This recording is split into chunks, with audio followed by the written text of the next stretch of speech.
ആദിലയുടെയും നൂറയുടെയും അടുത്തിരുന്ന് ഷാനവാസ് തന്റെ കാര്യങ്ങളൊക്കെ ഇങ്ങനെ സംസാരിച്ചുകൊണ്ടിരിക്കുകയാണ്.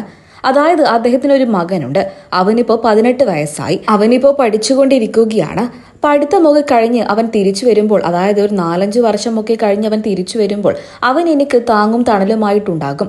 അതെനിക്ക് ലൈഫിൽ തന്നെ ഭയങ്കരമായിട്ട് ഒരു ആശ്വാസം തന്നെയാണ്.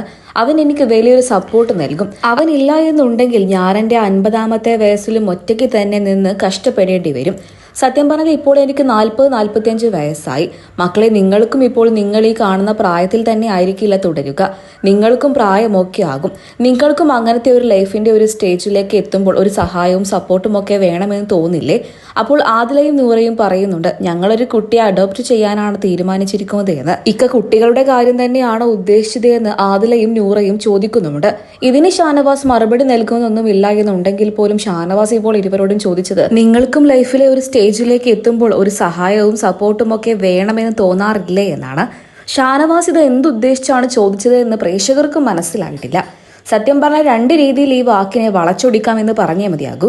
അതായത് ഒരു പുരുഷന്റെ തണല് വേണം എന്നാണോ എന്നും അതുപോലെ തന്നെ കുട്ടികളുടെ കാര്യമാണോ ഉദ്ദേശിച്ചത് എന്നും. കൂടുതൽ ഷാനവാസ് സംസാരിച്ച കാര്യങ്ങൾ ബിഗ് ബോസ് അങ്ങനെ കേൾപ്പിച്ചതുമില്ല. അതുകൊണ്ട് തന്നെ പ്രേക്ഷകർക്ക് എല്ലാവർക്കും ഇത് വലിയ കൺഫ്യൂഷൻ ആയിരിക്കുകയാണ്. ഷാനവാസ് എന്താണ് ഉദ്ദേശിച്ചത് എന്നാണ് പ്രേക്ഷകരും തിരക്കുന്നത്. അതായത് നമ്മുടെ കേരളത്തിൽ അല്ലെങ്കിൽ നമ്മുടെ സൊസൈറ്റിയിൽ തന്നെ പുരുഷനും സ്ത്രീയും വിവാഹം കഴിക്കുന്ന ഒരു കൾച്ചറാണുള്ളത്. അത് തന്നെയാണ് നമുക്ക് ഇഷ്ടവും. പക്ഷേ ഇതൊന്നുമല്ലാത്ത വ്യത്യസ്ത രീതിയിൽ ജീവിക്കാൻ ആഗ്രഹിക്കുന്ന സ്ത്രീകളും പുരുഷന്മാരുമുണ്ട്. സ്ത്രീക്ക് സ്ത്രീയോട് തന്നെ താല്പര്യം തോന്നാം, പുരുഷന് പുരുഷനോടും. സ്വവർഗാനുരാഗികൾ എന്നാണ് ഇവരെ നമ്മൾ വിശേഷിപ്പിക്കാറുള്ളത്. അതുപോലെ തന്നെയാണ് ആദിലയും നൂറയും. ആദിലയ്ക്കും നൂറയ്ക്കും ഒരിക്കലും ഒരു പുരുഷനോട് താല്പര്യം തോന്നില്ല.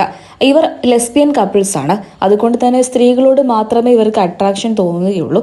ആ ഒരു ജീവിതശൈലിയുടെയാണ് ആദിലയും നൂറയും ജീവിച്ചു പോകുന്നത്. ഗർഭാവസ്ഥയിൽ ഇരിക്കുമ്പോൾ തന്നെയുള്ള ഹോർമോണൽ വ്യതിയാനങ്ങൾ കൊണ്ടും അതുപോലെ തന്നെ ജനിതകമായ കാരണങ്ങൾ കൊണ്ടും തന്നെയാണ് ഇങ്ങനെയുള്ള കുട്ടികൾ ജനിക്കുന്നത്. അതുകൊണ്ട് തന്നെ ഇവരെ നമ്മൾ അംഗീകരിച്ചേ മതിയാകൂ. ഇത് ഇന്നോ ഇന്നലെയോ തുടങ്ങിയതല്ല. മനുഷ്യനുണ്ടായ കാലം മുതൽ തന്നെ ഇതൊക്കെ ഇങ്ങനെ തന്നെയാണ്. പക്ഷെ ഇപ്പോഴാണ് ഇവരൊക്കെ തന്നെ മുന്നോട്ട് വരുന്നത് എന്ന് മാത്രം. അവരെ നമ്മളും അംഗീകരിച്ചേ മതിയാകൂ. അവർ നമ്മളെപ്പോലെ തന്നെ മനുഷ്യരാണ്. എന്തൊക്കെയായാലും ഷാനവാസ് എന്താണ് ഉദ്ദേശിച്ചത് എന്ന് പ്രേക്ഷകർക്ക് മനസ്സിലായിട്ടില്ല.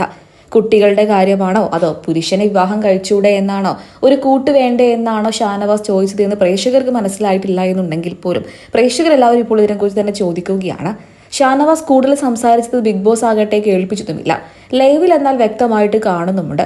അതായത് ഷാനവാസ് ഉദ്ദേശിച്ച് സത്യം പറഞ്ഞാൽ കുട്ടികളുടെ കാര്യം തന്നെയാണ്. അതിനാദിൽ ആ മറുപടിയും നൽകിയിട്ടുണ്ട്. ഞങ്ങൾ കുറച്ചും കൂടെ കഴിഞ്ഞിട്ട് ഒരു കുഞ്ഞിനെ ദത്തെടുക്കാം എന്നാണ് തീരുമാനിച്ചിരിക്കുന്നതെന്ന്. അതിന്റെ സാമ്പത്തികം കൂടെ ആയതിനു ശേഷമായിരിക്കും ഇരുവരും അങ്ങനെ തീരുമാനിക്കും. അപ്പൊ നമ്മുടെ ഷാനവാസിന്റെയും ആദിലയുടെയും നൂറയുടെയും ഈ വിഷയത്തിൽ നിങ്ങളുടെ വിലയേറെ അഭിപ്രായങ്ങൾ എന്താണെന്ന് കമന്റ് ബോക്സിലൂടെ വ്യക്തമാക്കാൻ മറക്കരുത്.